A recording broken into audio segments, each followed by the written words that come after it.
Hi guys, welcome back to my channel অনুর রান্নাঘর। আজ আমরা করতে চলেছি আপনার আমাদের খুব প্রিয় একটা খাবার, মাটন কারি। চলুন শুরু করা যাক। দেখে নিন কী কী উপকরণ লাগছে।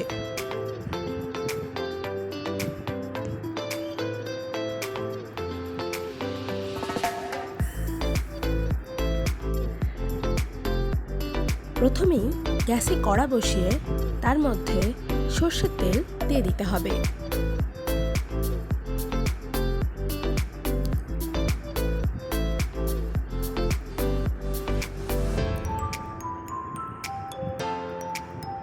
সর্ষের তেল গরম হয়ে আসলে তার মধ্যে কুচিয়ে রাখা পেঁয়াজ দিয়ে ভালো করে ভেজে বেরেস্তা মতো করে নিতে হবে।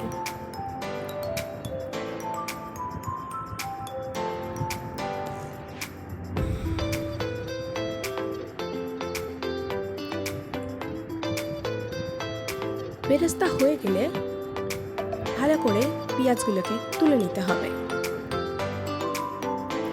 এবার সেই একই কড়ার মধ্যে গোটা গরম মশলা দিয়ে দিতে হবে ও তার সাথে দুটো শুকনো লঙ্কাও দিয়ে দিতে হবে।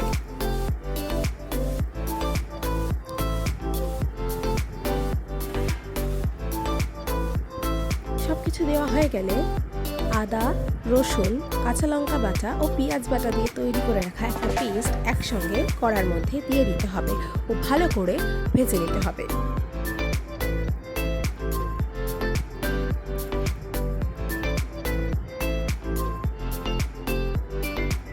মশলাটা ভাজতে দিয়ে চলুন আরেকটা মশলা আমরা তৈরি করে নিই। প্রথমেই একটা কাঁচের বাটি নিয়ে তার মধ্যে পরিমাণ মতো ফেটিয়ে রাখা টক দই দিয়ে দিতে হবে।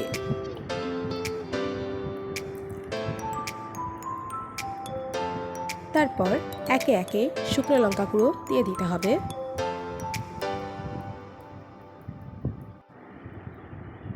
হলুদ গুঁড়ো দিয়ে দিতে হবে, ধনে গুঁড়ো দিয়ে দিতে হবে।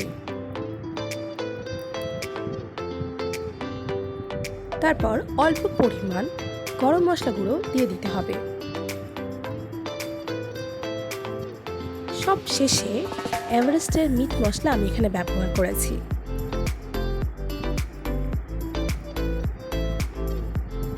এবার সব কিছুকে ভালোভাবে মিশিয়ে নিতে হবে, নিয়ে একটা স্মুথ পেস্ট তৈরি করে নিতে হবে। দেখুন আমার কিন্তু এখানে মশলা তৈরি হয়ে গেছে।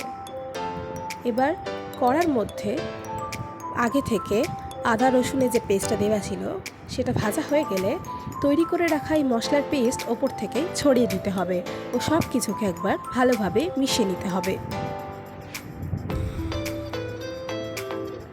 ও এবার মশলাটাকে কিছুক্ষণ এইভাবেই রেখে দিতে হবে কষার জন্য।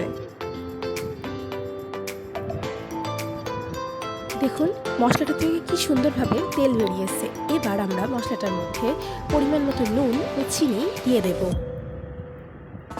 নুন চিনি দিয়ে দেওয়া হয়ে গেলে আমরা ভালো করে আবারও সবকিছু একসাথে মিশিয়ে নেব।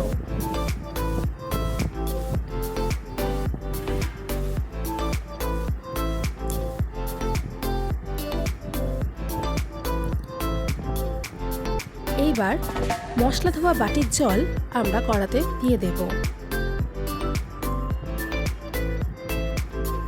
ও এবার মশলাটাকে কষার জন্য ছেড়ে দেব। মশলাটা ততক্ষণ কষবে যতক্ষণ না মশলা থেকে তেল বেরিয়ে আসছে। দেখুন কি সুন্দর তেল বেরিয়ে এসছে। এবার আমরা মশলাটার মধ্যে আগে থেকে সিদ্ধ করে রাখা মাটন দিয়ে দেব।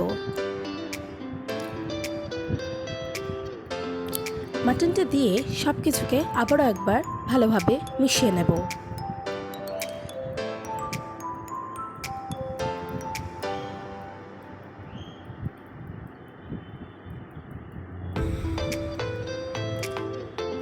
এবার কিছুক্ষণ ওভাবেই রেখে দেব। তারপর আগে থেকে ভেজে রাখা পেঁয়াজ ওপর থেকে দিয়ে দেব। তারপর আবারও সবকিছু ভালোভাবে মিশিয়ে নেব।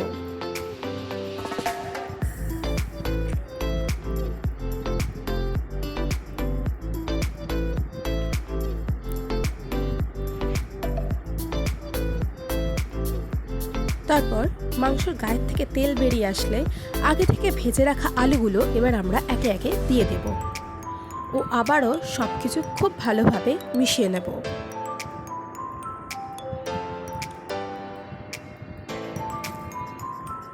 সব কিছু মেশানো হয়ে গেলে মাটন সিদ্ধ করার পর যে মাটন স্টকটা ছিল এবার সেটা আমরা ওপর থেকে দিয়ে দেব